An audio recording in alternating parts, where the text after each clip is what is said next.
Hi everyone. In this lecture, we'll learn about the instruction formats which define how an instruction is represented in a binary form within the CPU. We'll also look at the components of an instruction, the different types of instruction formats, and the examples for each. Every instruction in a computer is represented as a binary pattern. This is called as a instruction format. It tells the processor what operation to perform, where the data is located, and also how to access the data.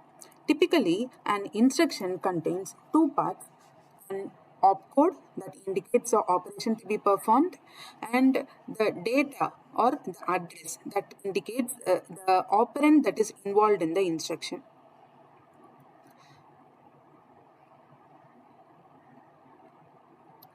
Based on how many addresses or the operands are specified in an instruction, there are mainly four types of instruction formats.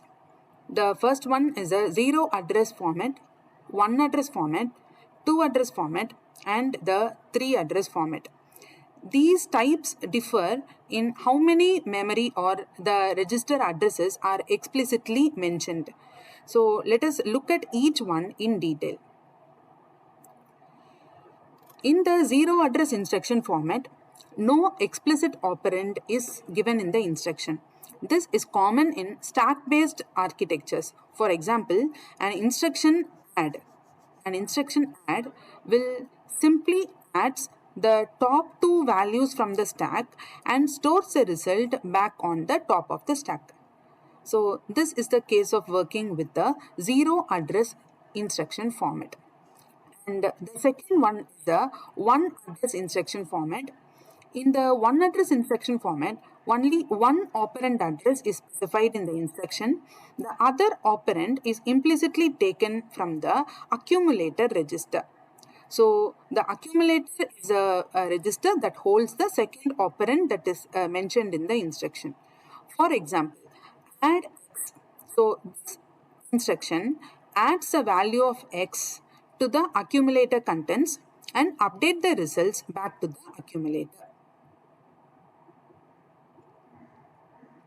The next one is a two address instruction format. In the two address instruction format, there are two operand addresses that is specified in the instruction. One operand acts as a source and the another operand acts as a destination. For example, add R1, R2. So here in this instruction, R2 adds the content of R2 with R1 and the result is stored back to the register R1. The next one is a three address instruction format.